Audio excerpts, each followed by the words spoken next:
Bonjour, mon nom est Jessica, j'ai 35 ans. Alors, je voulais vous parler un peu de mon cheminement à moi et mon mari, vers la fertilité. Alors, ça va comme suit. J'ai 35 ans, bientôt 36. Je suis obèse. Ouais, je fais 250 livres. Euh, je suis diabétique depuis l'âge de 21-22 ans. Alors, ce qui fait que j'ai beaucoup de conditions qui font que c'est difficile pour moi de tomber enceinte. Euh, Par-dessus ça, on ajoute le fait que j'ai deux gros fibromes, la grosseur d'un point, comme ça, sur le devant de mon utérus, plus un kyste, parce que, tu sais, pour qu'on en rajouterait pas un petit peu. Euh, je me suis dit qu'en faisant cette vidéo-là, euh, ça rejoindrait peut-être un peu plus de gens qui sont dans ma réalité à moi. Quand on a commencé à essayer pour avoir des enfants, je savais que j'avais des fibromes sur l'utérus. Je savais pas si ça affecterait une possible grossesse. Je voulais savoir aussi le diabète, l'embonpoint. Puis oui, sur le net, tu trouves beaucoup d'histoires d'infertilité, mais souvent, pardon, c'est des histoires avec des filles en parfaite santé, qui n'ont pas de problème de poids, qui sont un peu plus jeunes, ou bon, ok, il y en a des un peu plus vieilles, mais sont quand même en meilleure santé que moi, si on veut. Là. Puis moi, je me retrouvais pas, je me voyais pas là-dedans. Je n'étais pas capable de comprendre si leur réalité fitait avec ma réalité à moi. Euh, Puis depuis qu'on a commencé le processus là, avec Dr Imaya, qui est à Procréa à Gatineau, en fertilité, je me dis, ben peut-être que je devrais, moi, faire quelque chose qui pourrait peut-être rejoindre plus de gens dans ma situation à moi. C'est sûr que il n'y a pas une situation qui est pareille à une autre, là. Ça, je suis consciente. Mais juste donner une idée, puis dire que, tu sais, oui, ça se peut que quelqu'un qui suait, qui fasse de l'embonpoint, qui soit diabétique, veuille fonder une famille. Et oui, c'est possible. Euh, En tout cas, nous, on y travaille. Donc, pour commencer, euh, pardon, après un an d'essai avec mon mari, on a bien vu que ça ne marchait pas. Alors, on a décidé d'aller consulter en fertilité. Euh, le temps d'attente comme tel, je le sais pas. Moi, j'ai eu la chance d'être référée à Dr Imaya. C'était quoi, un mois avant même qu'il rouvre sa clinique à Gatineau. Donc, j'étais dans les premières à être acceptée à la clinique. Là, maintenant, où ils sont rendus, je pourrais pas vous dire, là, mais en Outaouais, c'est la seule clinique de fertilité qu'on a. Et Dr Imaya est merveilleux. Très, très gentil. Les infirmières sont super gentilles aussi. Sinon, je crois qu'il y a une clinique de fertilité Procréa à Ottawa. Sinon, il y a, comment ça s'appelle? OVO à Montréal. Puis peut-être un autre Procréa à Montréal. Euh, J'habite à Kentley. C'est un petit peu loin. Surtout qu'il y a souvent des rendez-vous chez le médecin, des suivis. Là, je vois Dr Imaya, je vois aussi un spécialiste en médecine interne pour mon diabète. Donc, quand on a rencontré Dr Imaya, on lui a expliqué nos conditions de santé, à moi, à mon mari, ce qu'on fait comme travail. Mon mari est camionneur longue distance qui est pas à la maison la semaine. Donc, c'est plus difficile. Moi, je savais que j'avais deux gros fibromes sur le devant de mon utérus. Et puis, j'avais déjà consulté pas un obstétricien, un gynécologue au BGYN, ouais. Dr Pungi, à Gatineau, qui m'avait dit Écoute, la façon que les fibromes sont positionnés sur l'utérus, il y a plus de chances que je te scrape l'utérus que je réussisse à les retirer. Donc, on a décidé de les garder tant et si longtemps que j'avais pas eu d'enfants ou que je désirais toujours avoir des enfants. Euh, donc, Dr. Himaya m'a prescrit beaucoup de tests. C'est normal, ça vient avec. Je pense que je suis en train de perdre mon téléphone. OK. Euh, Mon mari aussi a dû passer plusieurs tests. Plusieurs tests. Des tests sanguins pour toutes, là. Quand je dis toutes, c'est toutes, là. Le sida, la chlamydia, le name it, c'était là-dessus. Autant lui que moi, on a dû les passer. Il a dû passer un spermogramme. Moi, j'ai eu beaucoup plus de tests, évidemment. Il m'a aussi référé à un spécialiste en médecine interne pour mon diabète, parce que les médicaments pour le diabète sont contre-indiqués pendant une grossesse. C'est extrêmement dangereux pour le fœtus. Ça affecte la croissance cérébrale et la croissance physique aussi. Alors, j'ai dû tout arrêter, ce qui était médicaments pour la pression, qui, by the way, je prenais ça à titre préventif parce que j'ai pas de problème de pression. Mais quand tu es diabétique, habituellement, ils te prescrivent ça. Donc ça, j'ai arrêté ça. J'ai arrêté le Diamicron, qui est un glyburide. J'ai arrêté le Comboglise, qui est un mélange de Onglisa et quelque chose d'autre. Alors, le seul médicament oral qui est pas dangereux pour le bébé, c'est la metformine. Ça, il n'y a aucun problème. Alors, si jamais vous êtes diabétique, vous tombez enceinte, vous prenez seulement que de la metformine, il n'y a pas de problème. Si vous prenez autre chose que de la metformine, plus des médicaments pour la pression, plus autres médicaments, il faut voir votre médecin là. Donc, j'ai vu mon spécialiste qui m'a mis sur l'insuline. Donc, Dr. Himaya, pour revenir un peu au début, Dr. Himaya, je l'ai vu, mettons, le lundi. Il m'a donné une requête, non, il a envoyé une requête à l'hôpital de Gatineau pour voir le spécialiste en médecine interne. Ils m'ont appelé le mercredi pour me donner un rendez-vous avec Dr. Stara la semaine d'après. Alors, ça a vraiment été super vite. Dr. Stara est un ange, il est super gentil, très direct, mais super gentil. Il m'avait avisé que, bon, sur l'insuline, ça fait prendre quelques livres. Quelques livres. Oui, j'ai pris au total, en 4 mois, 30 livres. Quand tu essaies de perdre du poids pour tomber enceinte, puis que tu prends 30 livres en 4 mois, c'était super. Je suis pas super heureuse de ça.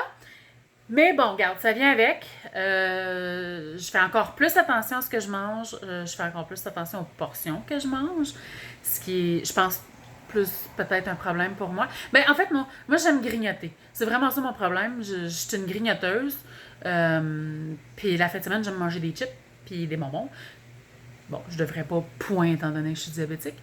J'essaie le plus possible d'éviter parce que le but, c'est de tomber enceinte puis d'avoir un beau bébé en santé.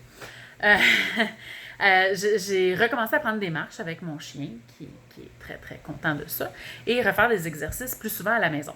Tout le monde faisait, mais oui, mais c'est normal. Comme ça, tu as pensé avant, fille.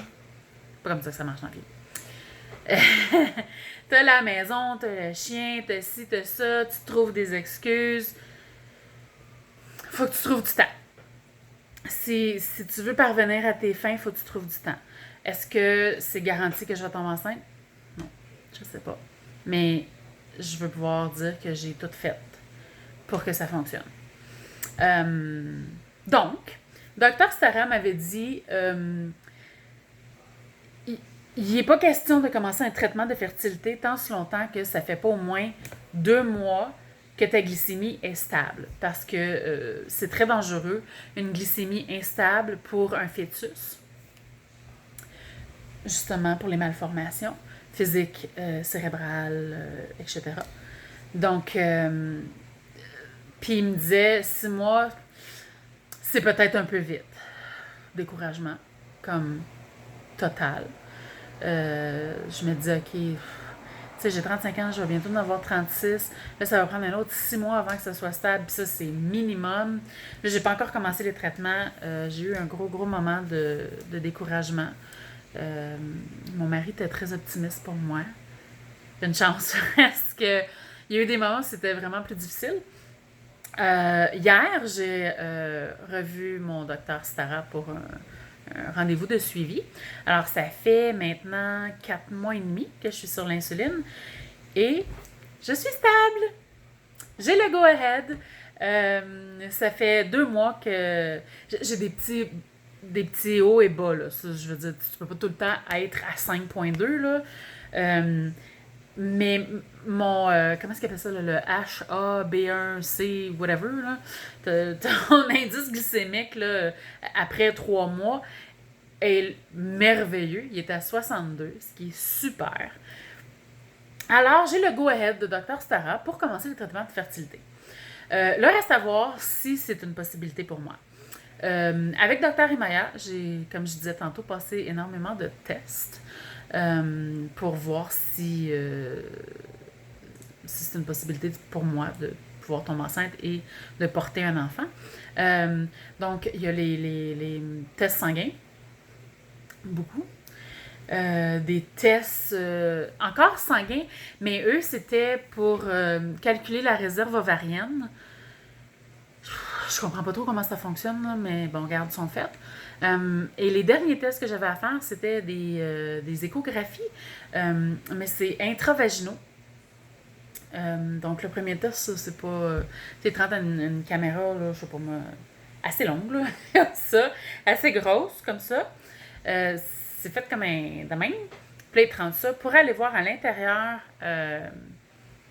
là, ce qui se passe, comment c'est fait, de quoi ton utérus a l'air, s'ils voient les trompes de Fallope, ces choses-là. Donc, ça s'est bien passé. Ensuite, un autre test, je ne me souviens pas comment ça s'appelle, c'est la même caméra. Et là, il t'insère le bec de canard là, pour faire le pap test. Il t'insère ça. Là, il insère la caméra. Puis là, il insère une grande aiguille là, que mon écran est pas assez long pour mesurer la longueur de l'aiguille. Là-dedans, il y a un genre de produit. Une fois qu'il injecte ça, ça va dans les trompes de Fallope. Et à l'écran, ça montre si le liquide passe ou non. Si ça passe, ben, c'est parce que tes conduits sont ouverts. Si ça passe pas, c'est parce qu'il y a un blocage en quelque part. Ça fait mal. OK? La genre de grande aiguille, il faut qu'elle dépasse le col de l'utérus. Juste ça, ça fait mal en tabarouette. Et c'est intense, là. Je pense que mon seuil de tolérance pour la douleur est quand même pas pire. Ça fait mal. Quand il pousse le liquide, ça c'est une coche 3 fois au-dessus de la douleur que tu penses que tu n'es pas capable d'endurer. Ça fait très mal. Mais savez-vous quoi? Je le referais demain matin si c'était nécessaire pour me dire si oui ou non je peux avoir un enfant. Donc, juste comme ça, les filles, si jamais vous devez passer ce test-là, attendez-vous à ce que ça fasse mal. Sauf qu'une fois que c'est fini, c'est fini. Le mal est parti. Tu vas avoir des chaleurs pendant 15-20 minutes, là, mais t'auras plus mal. Donc, demain, je vois, demain, qui est le février. Demain, qui est le 23 octobre, je vois Dr. Imaya pour les résultats de ce test-là. Ce qu'il m'a dit, c'est que les deux trompes avaient l'air complètement ouvertes.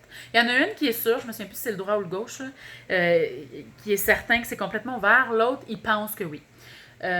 Si j'ai bien compris, il a vu des ovaires, des ovules.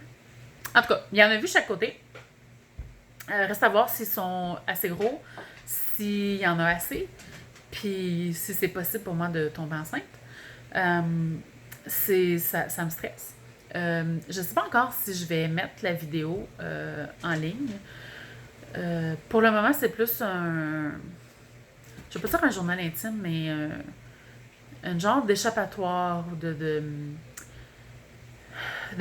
façon d'extérioriser ce que je ressens, ce que je sais, euh, mes craintes, mais aussi de me dire que moi, j'ai eu de la difficulté à trouver quelqu'un qui, qui, qui, qui me rejoignait dans le sens qui avait possiblement les mêmes conditions que moi. Tu sais, j'ai une amie, je l'adore, elle a elle aussi eu à passer par Procréa, pas par Procréa, pardon, par une clinique de fertilité. Euh, Elle a un petit garçon adorable qu'elle a eu de façon naturelle. Ensuite, ils ont essayé, ça n'a pas fonctionné, ils sont allés en fertilité, ça n'a pas fonctionné, malheureusement pour elle, pour eux. Euh, mais comme je dis, elle est en parfaite santé, elle n'a aucun problème de poids. Je me voyais pas dans ses conditions physiques à elle. Je savais pas si ce qu'elle avait vécu était pour être exactement ce que moi je vivrais, puis le même procédé. C'est sûr que d'avoir quelqu'un qui a passé par là, peu importe, ça l'aide. Puis c'est un réconfort parce que je me dis, n'importe quoi que j'ai envie d'y poser comme question, elle est là, puis elle va me répondre. Puis elle sait exactement ce par quoi je passe. Fait que je me dis, si je mets ça, si je décide de le mettre sur le web, puis qu'il y a quelqu'un qui se voit dans ce que je dis, dans mon histoire à moi, dans ma réalité à moi, puis qu'il y a des questions, ben ça va me faire plaisir, puis je pense que ça va me faire du bien euh, de l'aider, de lui dire ce que moi j'ai vécu. Donc, le plan pour tout de suite, c'est de continuer à faire attention à ce que je mange, vérifier les portions, continuer mes exercices, mes marches, que mon chien va beaucoup aimer. Ah, Enzo! On va aller voir Enzo. Non, je peux pas comme ça. Enzo! Tu veux-tu aller prendre des marches, toi? Mon Dieu. Perdu le téléphone. OK. Pardon. Donc, oui. C'est important oui, de rester en bonne santé. Là, je suis au courant. Merci. C'est juste que, tu sais, si comme moi, vous avez des gens qui vous disent, ben, si ça n'arrive pas, c'est parce que vous n'étiez pas dû, ou il doit y avoir une bonne raison. Oh, arrête avant de te faire de la peine avec ça. Non, je suis pas capable. Je me suis toujours vue être maman. Je vois pas ma vie sans enfant à moi. J'ai comme un gros rond dans ma face, là, puis je sais pas si vous le voyez ou si c'est juste moi, mais ça me fatigue. En tout cas, j'ai quelque chose là. Non, c'est pas ça non plus. Je sais pas. Ok, Enzo, c'est assez. Donc, je me suis dit, tu sais, au pire, il n'y a pas personne qui va l'écouter, puis c'est pas plus grave. Moi, ça va m'avoir fait du bien. Euh, donc, je commence là, avec vous, à 250 livres. Je suis pas contente. On va essayer de diminuer ça. Avec mon diabète, qui est maintenant stable. Yeah. Et puis, mon suivi chez Dr. Imaya, qui est demain. C'est sûr que, tu sais, je ne sais pas encore si c'est possible pour moi l'insémination.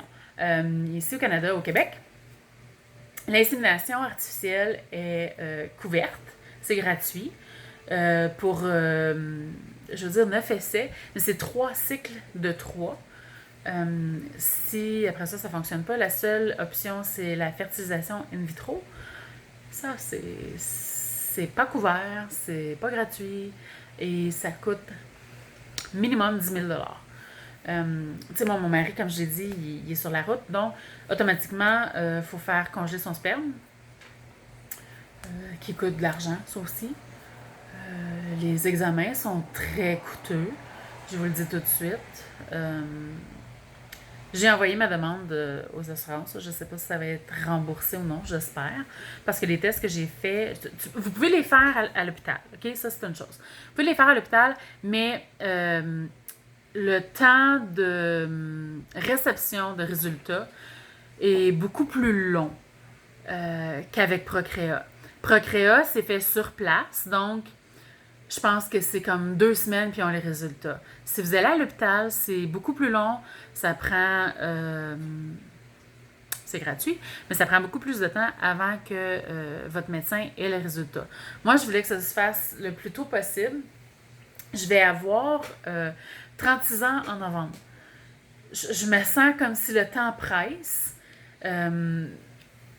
Puis je veux commencer les traitements, je veux que tout enclenche. Donc, moi, je les ai faits chez Procréa. Vous n'êtes pas obligé de le faire. Moi, je l'ai fait. Ça m'a coûté, pour ces 2 examens-là, les 2 derniers examens que je vous parlais avec le... Je cherche mes mots. Avec la caméra intra-vaginale, le total m'a monté à 485 $. Ça, c'est juste les 2 derniers tests. Les tests sanguins, les premiers tests sanguins là, pour le HIV, chlamydia, gonorrhée, toutes ces affaires-là, là, je les ai faites en clinique privée. Je suis allée chez Marlene Tassé à Hull. Ça, c'est quoi? C'est 40-45 $. Et l'autre test aussi que j'ai fait pour les réserves ovariennes, puis quelque chose d'autre là, qui calcule. Ça aussi, j'ai fait ça chez Marlene Tassé. Puis c'est correct, là, je veux dire. J'aurais pu le faire chez Procréa, mais il y en a un qui coûtait 165 $, puis l'autre qui était 215 $. Je veux dire, à un moment donné, tu sais, ça coûte cher. Donc, tout ça pour dire que vous avez des options. Vous n'êtes pas obligé de faire les tests seulement que chez Procréa. Vous pouvez aussi les faire soit en clinique privée ou à l'hôpital. C'est selon votre degré d'urgence, mettons, comment pressé vous êtes, ou votre degré de portefeuille. Parce qu'on va se le dire, là, ça coûte cher.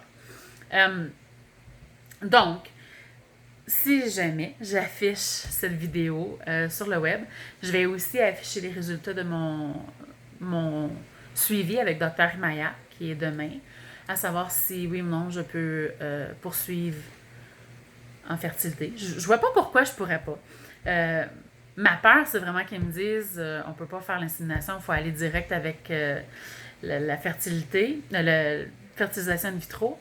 Parce que ça, c'est 10 000 $, c'est pas couvert. Puis, ben, je suis désolée, mais j'ai pas 10 000 $ dans mes poches. Fait que ça me fait peur. Mais on verra rendu là. Et puis, ben, c'est ça. Je me permets de m'afficher un peu. Puis de dire aux gens que c'est pas facile. Puis c'est pas parce que c'était facile pour vous que vous n'avez pas eu à vous poser la question que, ben, c'est pas grave si quelqu'un, ça fonctionne pas. Tant que vous n'avez pas vécu cette situation-là, vous ne savez pas comment cette personne-là se sent. Vous pouvez peut-être essayer d'imaginer, mais dire à quelqu'un c'est pas grave, c'est pas la situation idéale. On s'entend.